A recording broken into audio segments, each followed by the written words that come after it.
The summer wind had teeth along the Rio Grande. Dust hissed across the trail as the lone rider moved south, a silhouette against a bone-white sky. His coat was leather, sun-beaten and cracked like the land itself. His horse, a dappled Mustang, moved with weary caution, as though it too had seen things no animal should have seen. They called him Silas. That was all anyone knew.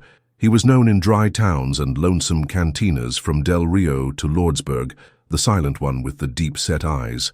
No laugh, no song, not even a prayer to his name.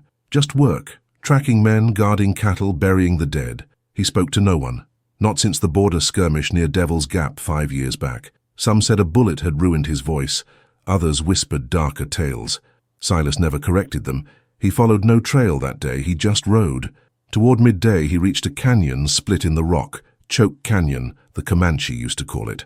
Water sometimes pooled here when the rains came, though rain hadn't touched that stone in nearly 6 months. A ring of mesquite trees leaned inward like eavesdropping old men. His horse whinnied low as they entered the shade. That's when he saw it. On the far wall of the canyon, where the sun had burned off the moss, was a carving. Not a child's scratch or wagon marking. A name, clear, sharp-edged, burned in as though by knife or rifle bayonet. Silas, 1825. The cowboy dismounted slowly, his boots crunching gravel. He reached out, fingers trembling, not from fear, from something else. Like the earth had just whispered a secret, meant only for him. The letters were old, not recent. No fresh cuts, no flake of stone from recent tools. The patina told the truth.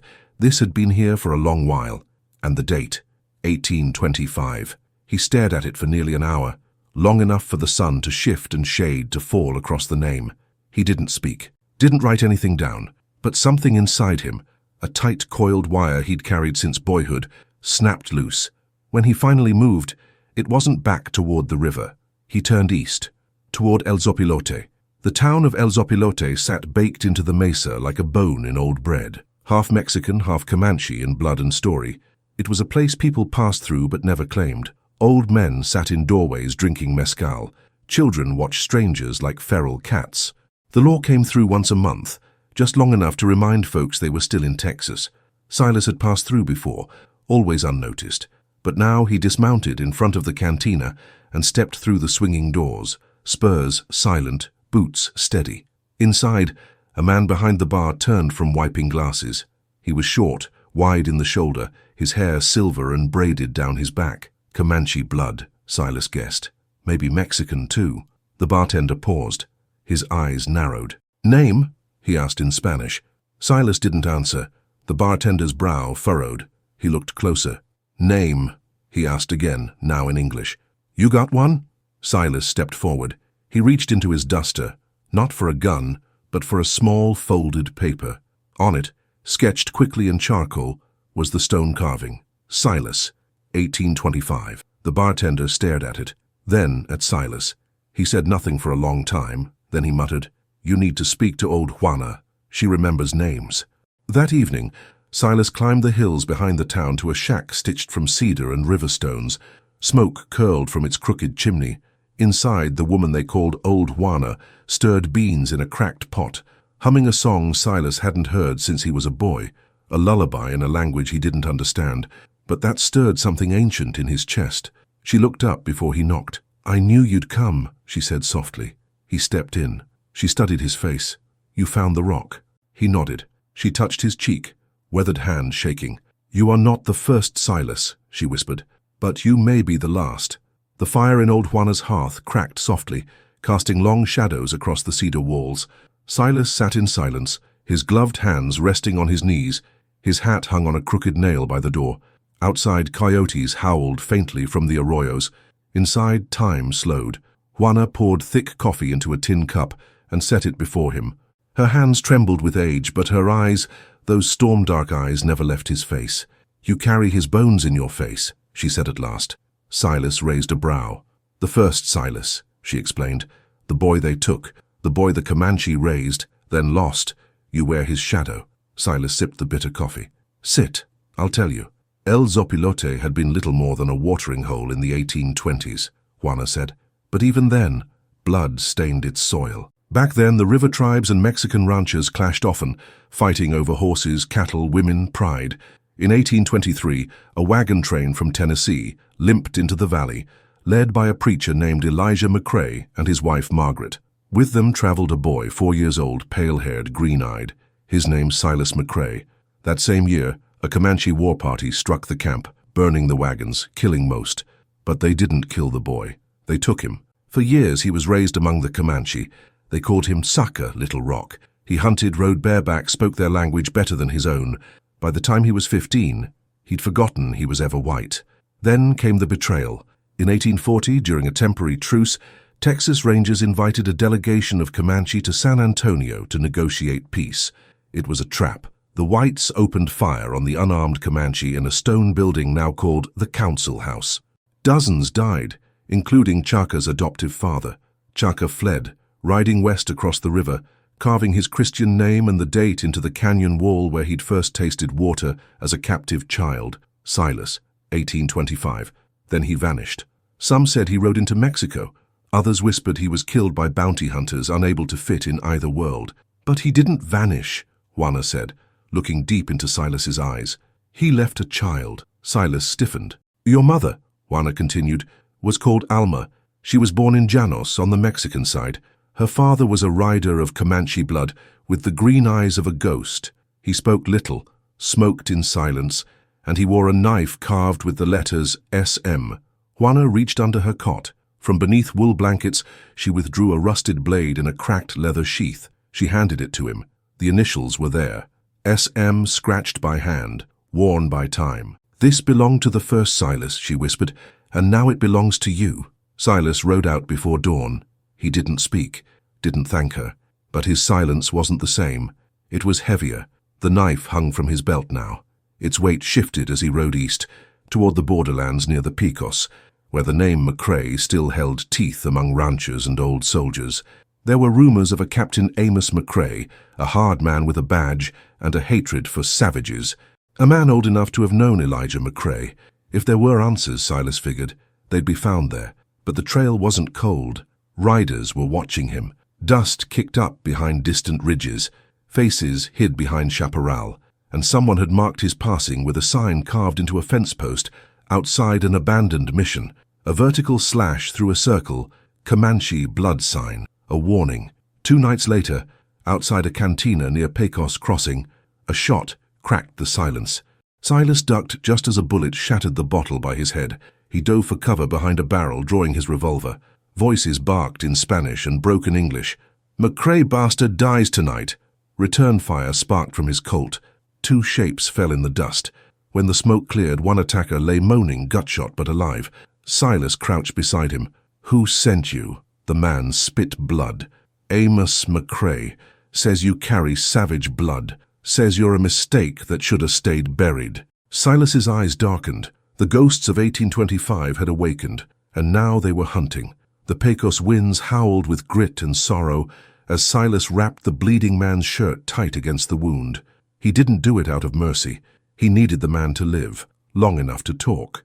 They were in the ruins of an old horse station, nothing left but scorched beams and caved-in stone. Coyotes circled beyond the mesquite. The wounded man's breath rattled, shallow and wet. Silas knelt, letting the firelight flicker across his face. Where's McCrae? The man coughed blood, smiled bitter. He's waiting. Always is. He runs Lobo Blanco, ranch east of Dry Ridge. Hired hands with more scars than cattle. He don't forget blood. Why shoot me? The man's eyes twitched. You bear the mark. That green-eyed filth Silas McCrae made war with the Comanche. Ran off with one of them. Your face. Same damn look.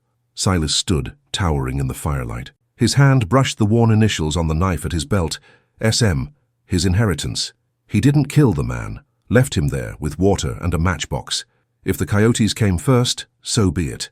2 days later, under a bleached noonday sky, Silas stood on a ridge overlooking Lobo Blanco. The ranch sprawled like a scar, fences, corrals, and a squat stone house circled by thornbush and riflemen. Men patrolled in pairs, rifles slung easy, but eyes sharp. From the main porch sat a man in a wooden chair, coatless, his sleeves rolled and forearms thick with age-earned muscle, a silver star pinned to his chest. His hair was white, but his posture was steel. Captain Amos McCrae. Silas dismounted a half-mile out and walked the rest. He He didn't draw, didn't flinch.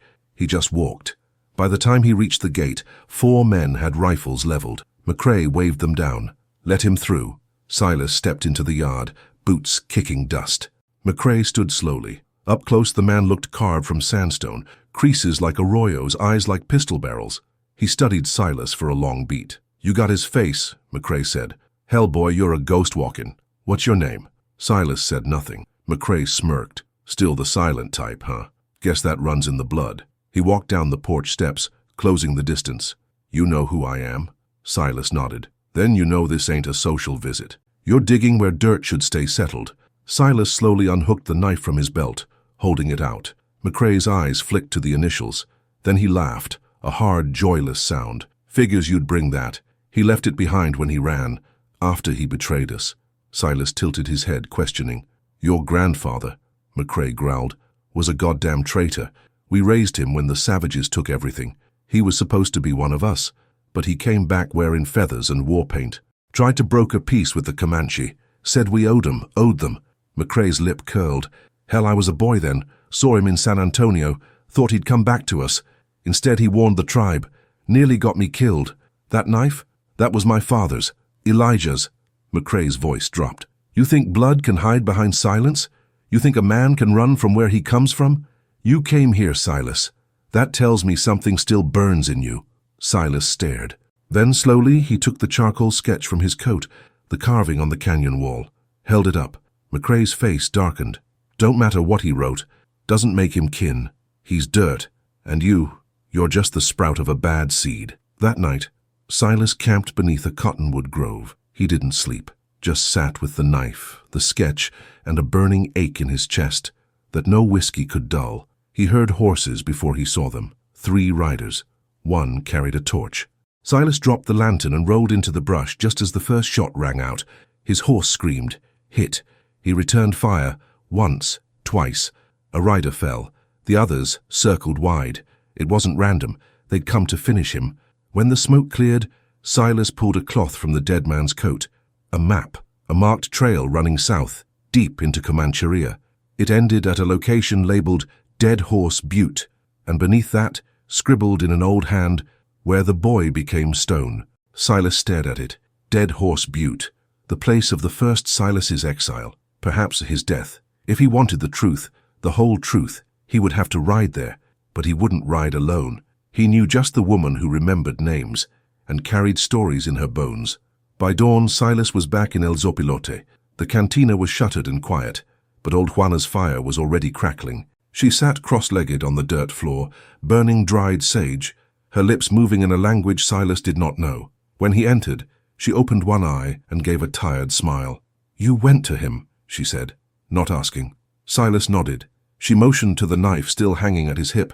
"And you carry the fire now. Good, it's time." He laid the map before her, creased, blood-stained, marked with the words, Dead Horse Butte.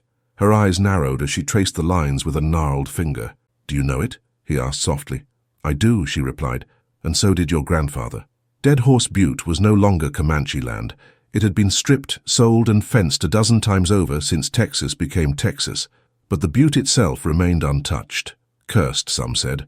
A place where horses refused to graze, where campfires went cold, where winds carried the scent of ash, even in spring. They rode out together that evening, Silas and Juana, on a borrowed mule she called Pico. The sun fell slow and red behind them, dragging long shadows across the prairie. Buzzards circled above, trailing them like fate. Juana spoke only once on the ride. "Your grandfather came here to choose." They reached the base of the butte at dusk on the 3rd day. The land was flat and dead, scrub grass twisted, the rocks bleached like bone. The butte itself rose like a clenched fist from the dust, jagged and black against the sky. Silas dismounted. He felt it the moment his boots touched the ground, a hum beneath the earth like old drums beating far below. The wind shifted. A single raven cawed and vanished. Juana pointed toward a jagged crevice halfway up the rock face. He went there, to bury what was left of him. The climb was hard. The stone was sharp and loose beneath his hands. Juana stayed below, her eyes closed, lips moving in prayer. Halfway up, Silas reached a ledge. There, half hidden by a tumble of boulders, was an alcove, a natural shelter in the stone. and inside it, beneath layers of dust and lichen, he found the remnants: an old Comanche war shirt, faded but intact, a pouch of tobacco wrapped in deer hide, and beneath it, carved deep into the wall, "I was born twice, once of blood, once of fire. Silas, 1840. He sat there for a long time, touching the shirt, running his fingers across the stitching, patterns he didn't recognize, yet felt familiar. He thought of the silence he'd carried all these years, not just a choice but a wound that came from never knowing who he truly was. Below, Juana sang, a low, mournful song, rising and falling with the wind. When he climbed down, she handed him something, a faded photograph crinkled at the edges. It showed a young woman, dark hair, eyes that looked just like his. "Your mother," Juana said. "She died in childbirth. She named you Silas before she went." He took the photo, held it like it might break. "I raised you," she whispered, "but I couldn't protect you from the world that would always see you as not enough of either." Silas didn't answer, but something in him shifted. He had come here searching for answers. What he found was a name, a lineage, a truth that could no longer be buried under dust or blood. They camped that night near the base of the butte. Juana dreamed of fire. Silas dreamed of his grandfather, a young man walking between two fires, choosing silence over vengeance, choosing to leave behind both worlds rather than be swallowed by either. In the morning, vultures wheeled overhead, and on the horizon, 5 riders approached, long coats flapping, rifles ready. Silas didn't flinch. He stood, and for the first time in years he spoke. "Let them come." The wind kicked up dust as the riders drew closer, 5 silhouettes etched against the morning sun. Their horses moved slow and sure, trained killers, no doubt. The lead man rode with purpose, his rifle low but ready. Silas knew their kind, ranch enforcers, blood riders, sent to finish what Amos McCrae wouldn't dirty his own hands with. He turned to Juana. "You need to get behind the rocks." "I will not hide," she said calmly, her old voice solid as canyon stone. Silas didn't argue. He checked the cylinder of his Colt, then slipped the knife from his belt, the same one that had belonged to his grandfather. He tucked it into his boot. That blade was for something else. The riders reined up 50 yards out. Their leader, a red-bearded man with a jagged scar across one eye, called out, "Silas McCrae!" Silas didn't move. "You got blood on your boots, boy," the man said. "From Pecos, from Amos's kin. He says you're no McCrae, says you're just Comanche trash-playing cowboy." Still, Silas said nothing. The red-bearded man frowned. "You don't speak." Silas slowly drew his Colt. That was answer enough. The shootout was fast and brutal. Dust erupted as rifles cracked. Silas moved low and wide, using the butte stones for cover. He dropped the first rider with a gut shot, then rolled behind a mesquite bush as bullets ripped the air above him. Juana never flinched. She stood in full view, arms raised, chanting words no white man would understand. Another rider circled to flank. Silas turned and fired just as the man raised his shotgun. The blast caught Silas in the arm. He grunted, stumbled, but didn't fall. The third shot from his Colt dropped the man like a sack of corn. In minutes, 3 were dead. The fourth turned tail and rode hard for the horizon. The last, Redbeard, was bleeding from the shoulder but still upright. He raised his pistol, shaking. "You ain't," he snarled, "you ain't nothing but a half-breed lie." Silas stepped forward slowly. He let the Colt drop. Then he pulled the knife. Old, scarred, silent steel. He didn't rush. He walked. Redbeard tried to shoot, but the hammer clicked dry. Silas reached him, plunged the blade into the man's chest, once clean and deep. He held him as he died, not with hatred, but with purpose. Hours later, the sun was high and hot. The bodies had been buried beneath cairns of stone. Juana lit tobacco and scattered it to the wind, a peace offering, a goodbye. Silas sat with her beside the butte, his arm wrapped in linen. Blood seeped slowly, but he didn't flinch. She looked at him with tired eyes. "You know now what they feared, don't you?" He nodded. "They feared that you'd remember that silence doesn't mean absence, that your blood carries 2 fires, not one, and you don't have to choose between them.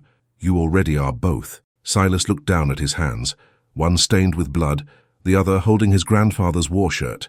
He'd come looking for identity. What he found was legacy.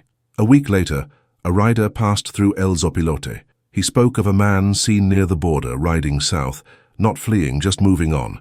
A man with green eyes, Comanche beads on his saddle, and a silver star nailed into the horn, not as a badge, as a reminder. He said nothing. But he carried the name Silas like a banner stitched from pain and truth. And across the canyons, beneath the rock where the name had first been carved 2 centuries ago, the wind still whispered, "Born twice, once of blood, once of fire."